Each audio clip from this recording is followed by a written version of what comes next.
Hello बच्चों, welcome back to our YouTube channel Sachit से arts and commerce पर by the way. मेरा नाम अमित कुमार साव और आप सभी लोग हमारा चैनल में बहुत बहुत स्वागत है। सो बच्चों, आज हम लोग डिस्कस करने वाले हैं द नाइटिंगेल एंड द रोज, जो कि लिखे हैं ऑस्कर वाइल्ड। बच्चों, मैं आपको इस वीडियो में द नाइटिंगेल एंड द रोज का समरी बताऊंगा, ठीक है बच्चों, अगर आप ये वीडियो पर लास्ट तक देखते हो तो आपको ये चैप्टर समझ में आ जाएगा, ठीक है बच्चों। सबसे पहला आता बच्चों इंट्रोडक्शन टू ऑस्कर वाइल्ड। बच्चों, पहले मैं introduction to Oscar Wilde English में रीड कर रहा हूं, फिर मैं आपको इसके बारे में हिंदी में समझाऊंगा, ठीक है।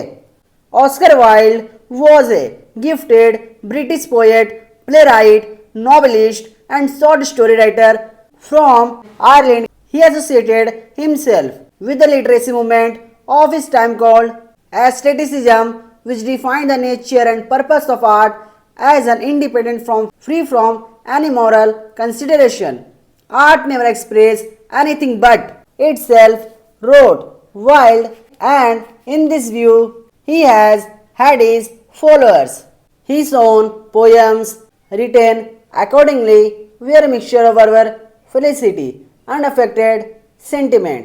His well-known works include the comedy, The Importance of Being Earnest, the novel, The Picture of Dorian Gray, Now Field, and a number of short stories.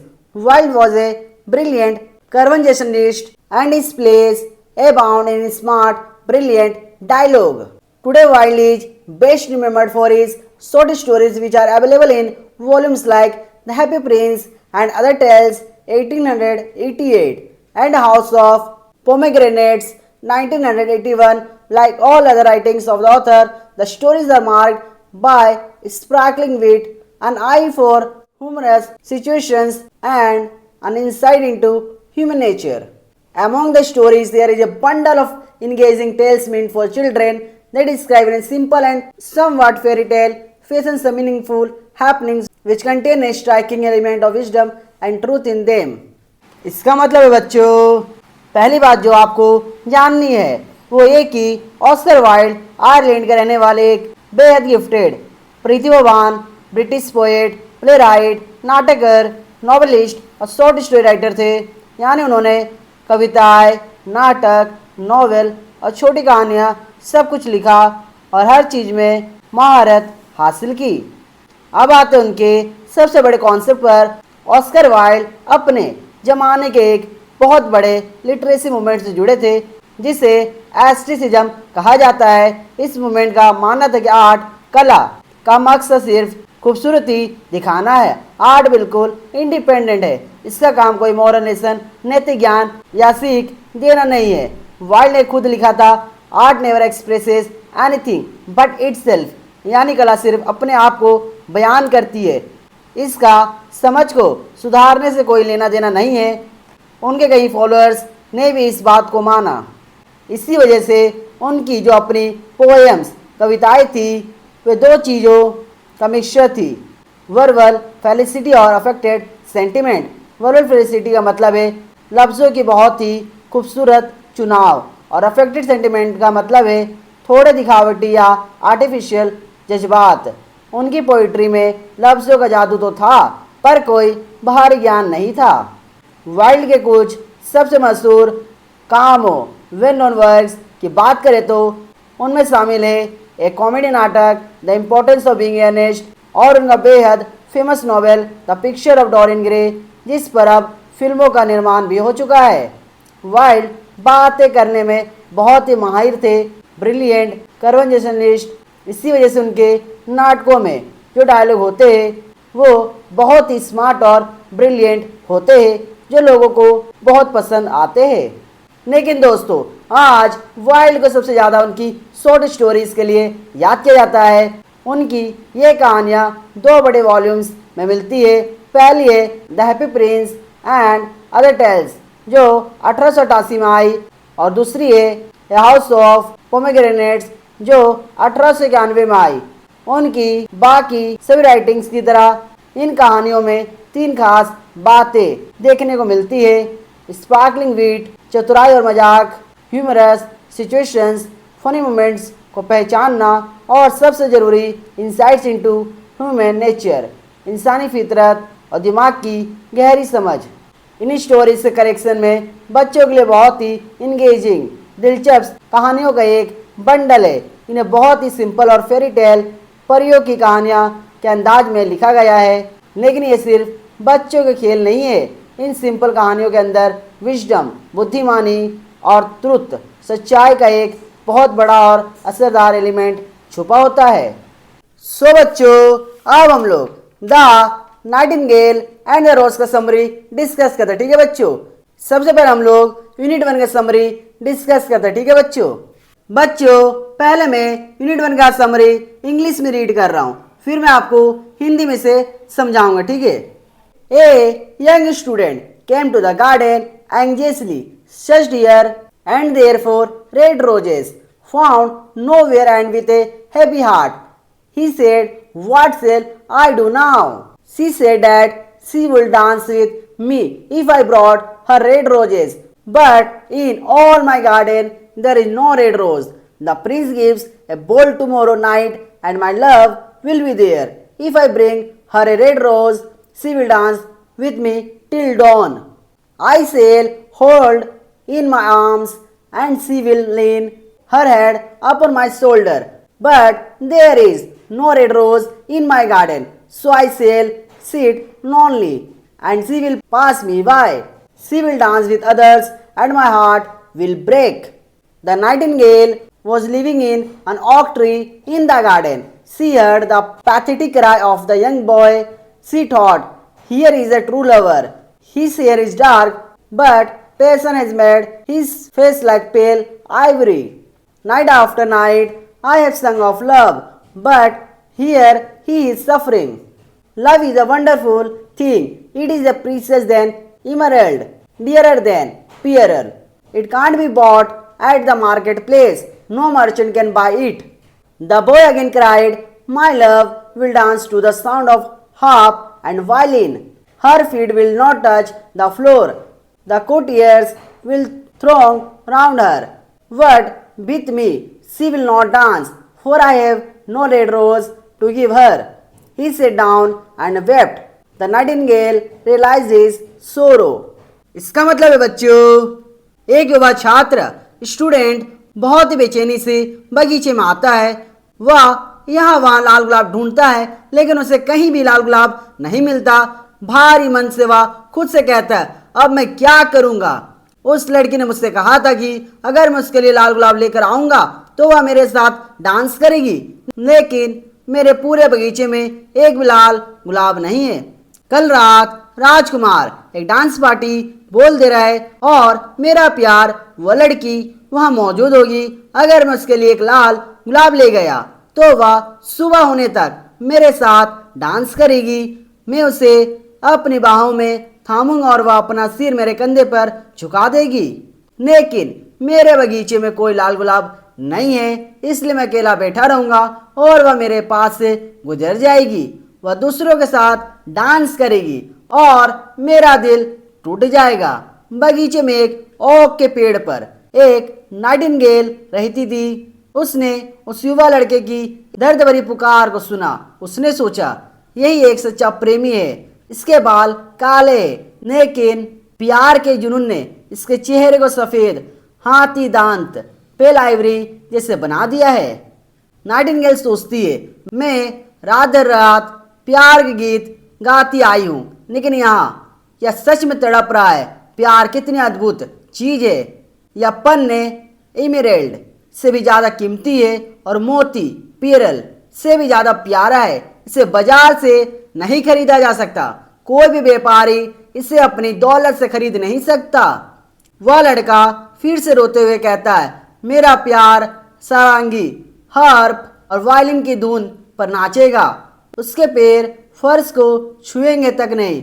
दरबारी उसके इर्द गिर्द भीड़ लगा लेंगे, लेकिन वह मेरे साथ नहीं नाचेगी, क्योंकि मेरे पास उसे देने के लिए कोई लाल गुलाब नहीं है। यह कहकर वह बैठ गया और रोने लगा। नाइटिंगेल को उसके दुख का एहसास अच्छी तरह हो गया था। सो बच्चों, अब हम लोग यूनिट 2 का समरी डिस्कस करते हैं, ठीक है बच्चों। पहले मैं इंग्लिश में रीड कर रहा हूँ, फिर मैं आपको हिंदी में समझाऊंगा, ठीक है। The Nightingale heard pathetic story of the students. She wanted to help the boy. She flew into the garden, reached near a rose tree and said, "Give me a red rose. I will sing you my sweetest song." It said, "I can't grow red rose, but my brother who grows beneath the student window can. Better meet him." The nightingale met the rose plant under the student's window and requested it for a red rose. It said, "My roses are, of course, red, but the winter has chilled my veins. The frost has nipped my buds.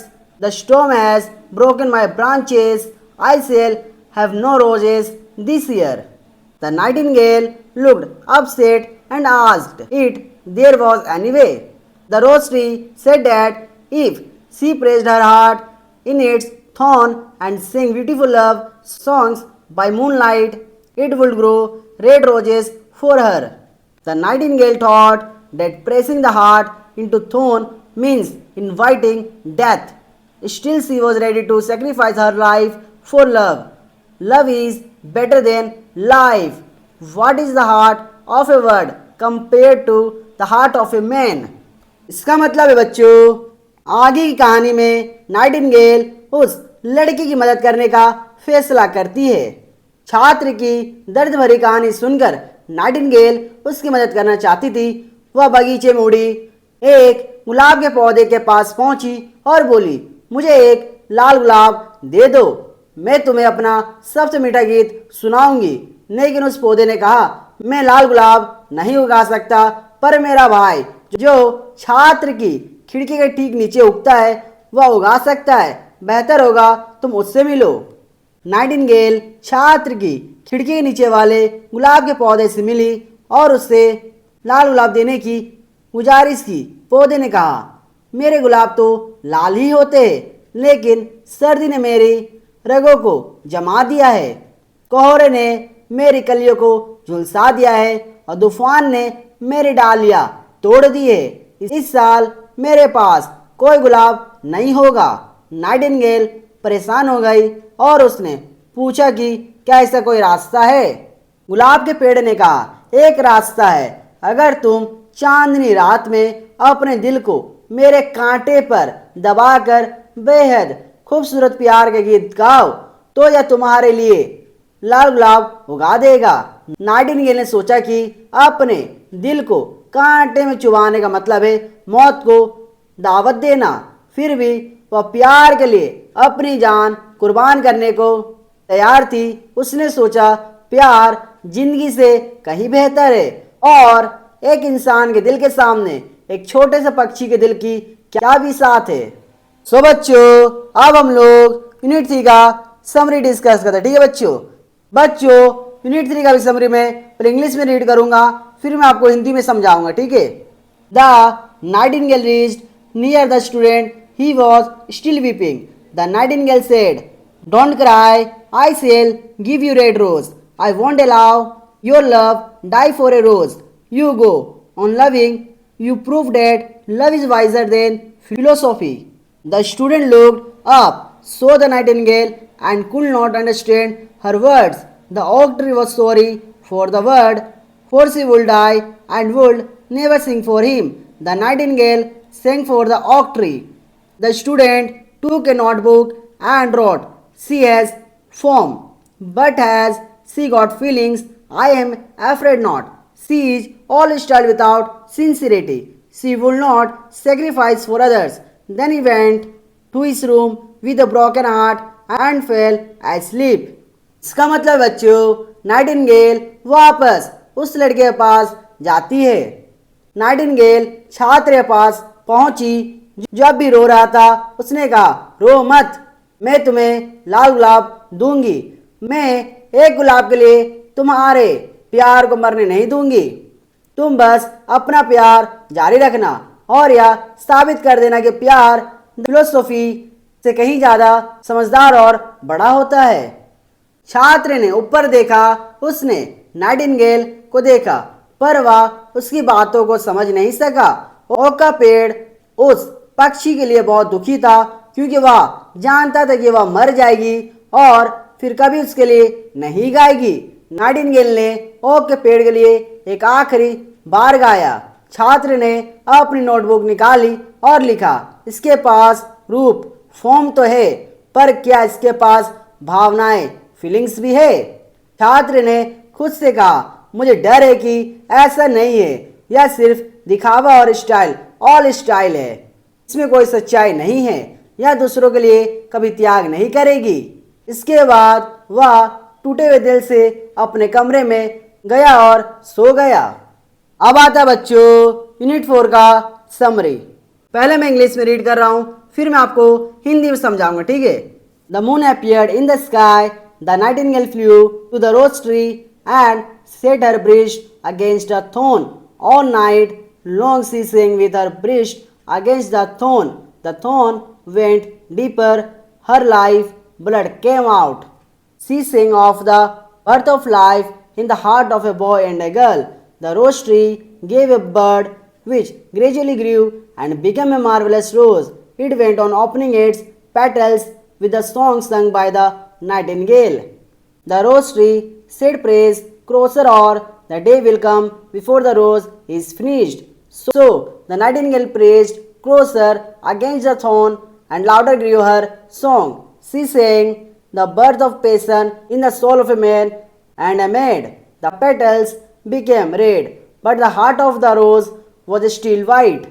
The tree cried praise closer, the nightingale praised closer. The thorn touched her heart, she gave a cry and sang the love that is perfected by death. The rose became crimson colored, the nightingale's voice choked. She gave a last burst of music and died.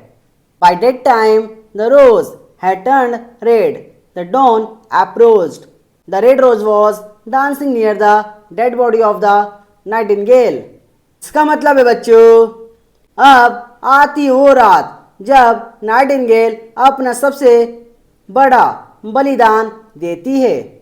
आसमान में चांद निकल आया। Nightingale उड़कर गुलाब के पेड़ के पास गई और अपनी छाती को उसके कांटे पर टिका दिया। पूरी रात वह अपनी छाती को कांटे पर दबाकर गाती रही। कांटा उसके शरीर में और गहरा धंसता गया और उसके जीवन का खून लाइफ ब्लड बाहर बहने लगा। उसने एक लड़के और एक लड़की के दिल में प्यार के जन्म का गीत गाया। गुलाब के पेड़ पर एक कली आई जो धीरे धीरे बड़ी और एक अद्भुत गुलाब बनने लगी। जैसे जैसे नाइटिंगेल गाना गाती रही, गुलाब की पंखुड़ियां खुलती गई। गुलाब के पेड़ ने चिल्लाकर कहा, कांटे को और जोर से दबाओ, वरना गुलाब पूरा होने से पहले ही दिन निकल आएगा। इसलिए नाइटिंगेल ने कांटे को अपने दिल पर और जोर से दबाया और उसका गीत और तेज होता गया। उसने एक पुरुष और एक स्त्री की आत्मा में जुनून पैशन के जन्म का गीत गाया। पंखुड़ियां लाल तो हो गई, लेकिन गुलाब का दिल सेंटर अब भी सफेद था। पेड़ फिर चिल्लाया, और करीब से दबाओ। नाइटिंगेल ने खुद को और जोर से दबाया। अब कांटा सीधे उसके दिल को छू गया। उसके मुंह से एक चीख निकली और उसने उस प्यार का गीत गाया जो मौत के बाद पूरा और अमर होता है, परफेक्टेड बाय डेथ। गुलाब गहरा लाल क्रिम्सन हो गया। नाइटिंगेल का गला रुंध गया। उसने संगीत की एक आखिरी तान छेड़ी और दम तोड़ दिया। तब तक गुलाब पूरी तरह लाल हो चुका था और सुबह की भोर हो चुकी थी। वह खूबसूरत लाल गुलाब नाइटिंगेल के मृत शरीर के पास हवा में झूम रहा था। अब आता बच्चों यूनिट 5 का समरी। बच्चों यूनिट 5 का समरी भी पहले मैं इंग्लिश में रीड करूंगा, फिर मैं हिंदी में समझाऊंगा, ठीक है। The next morning the student open the window and saw the red rose. He looked extremely delighted, plucked the flower and ran to the professor's daughter. He presented her the flower gladly and said, You will wear it tonight next your heart and we shall dance together. The girl looked angry and said, Who cares your red rose? The Chamberlain's nephew has sent me some real jewels. They are costlier than your red rose. The boy said, How ungrateful you are. The girl said, Be practical. What have you? You are only a student. I don't believe you have even got silver buckles to your shoes as the Chamberlain's nephew has. She then went to her room. The student threw the red rose and walked to his house sadly. His logic had failed. His love philosophy had failed. He could not understand what girls were. He returned home and studied metaphysics.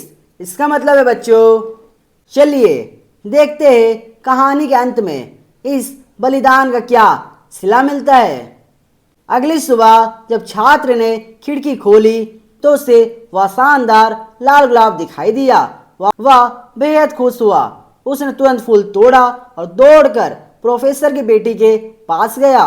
उसने बड़ी खुशी के साथ वह फूल लड़की को भेंट किया और कहा, आज रात तुम इसे अपने दिल के पास पहनना और हम दोनों एक साथ डांस करेंगे। लेकिन लड़की ने गुस्से में उसकी तरफ देखा और कहा, तुम्हारे इस लाल गुलाब की किसे परवाह है? चांसलर के भतीजे ने मेरे लिए असली और कीमती जवाहरात भेजे हैं। वे तुम्हारे इस लाल गुलाब से कहीं ज्यादा कीमती है। लड़के ने दुखी होकर कहा, तुम कितनी स्वार्थी और कृतज्ञ अनग्रेटफुल हो। लड़की ने कहा, प्रैक्टिकल बनो, तुम्हारे पास है ही क्या? तुम सिर्फ एक मामूली छात्र हो। मुझे नहीं लगता कि तुम्हारे जूतों में लगाने के लिए चांदी के बकल सिल्वर बकल्स भी होंगे जैसे चांसलर के भतीजे का पास है। यह कहकर वह अपने कमरे में चली गई। छात्र ने गुस्से और दुख में उस लाल गुलाब को कीचड़ में फेंक दिया और उदास होकर अपने घर की तरफ चल दिया। उसका तर्क लॉजिक फेल हो चुका था। उसका लव फिलोसफी नाकाम हो चुका था। वह समझ ही नहीं पा रहा था कि लड़कियां आखिर चाहती क्या है। वह घर लौटा और वापस अपनी मेटाफिजिक्स की पढ़ाई में जुट गया। सो बच्चों, ये था द नाइटिंगेल एंड द रोज का समरी। सो बच्चों, आज के लिए इतनी। अगर ये वीडियो आपको थोड़ा सी भी अच्छा लगा तो वीडियो लाइक करना, चैनल को सब्सक्राइब करना और अपने दोस्तों को शेयर करना। ठीक है बच्चों, जय हिंद, जय भारत।